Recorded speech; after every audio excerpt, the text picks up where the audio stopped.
Good morning and greetings from the Caribbean Sea. My name in American English is pronounced John.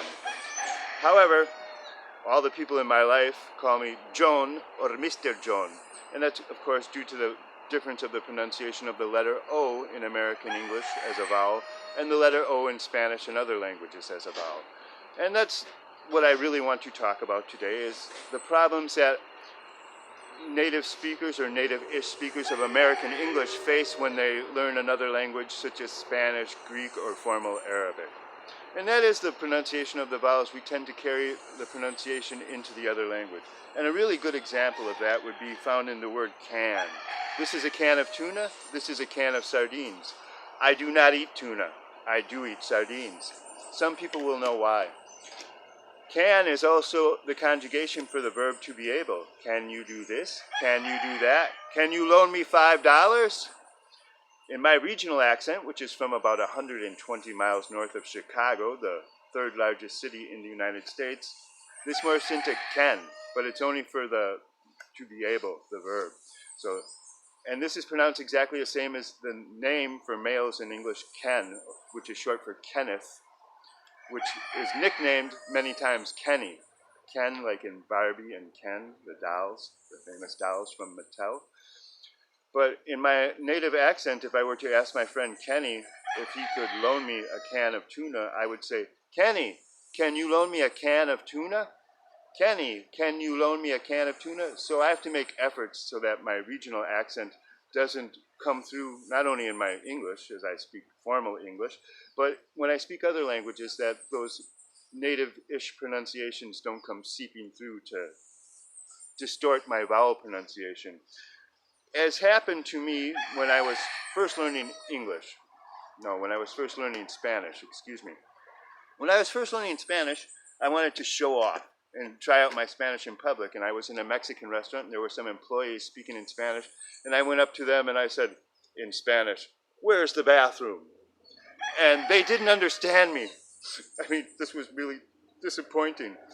And either that or they pretended not to understand me because my Spanish was so ugly that they just pretended that they couldn't understand me. And that was because I was using that word can. And I was saying baño instead of baño. Bathroom in Spanish is baño. Baño, not baño, as I was mispronouncing it in the days of my youth. But it's 26 years later, and I can speak Spanish a little bit better now.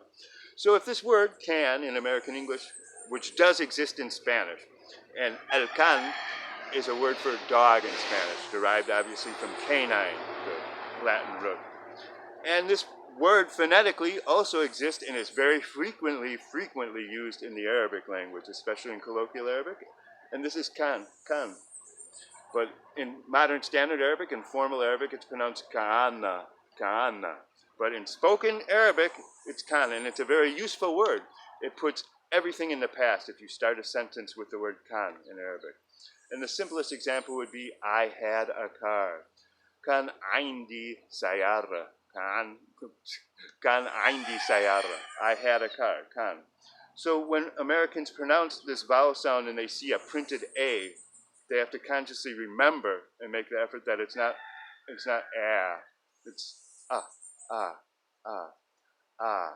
lot. A. The letter A. And of course the letter A is called in most other languages anyway.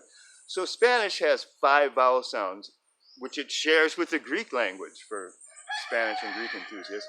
And they're very simple. It's much simpler than all these schwa sounds that we have in English. It's in Spanish, a, e, o, u. A, e, I, o, u. A, e, I, o, u. And it's the same thing in Greek, but in Greek, of course, there's a couple of more combinations. But that'll conclude my presentation. I would just like that all my fellow Americans are conscious about their vowel pronunciation as they try and speak or recite in other languages. Thank you very much. God bless you, and may God reward your efforts.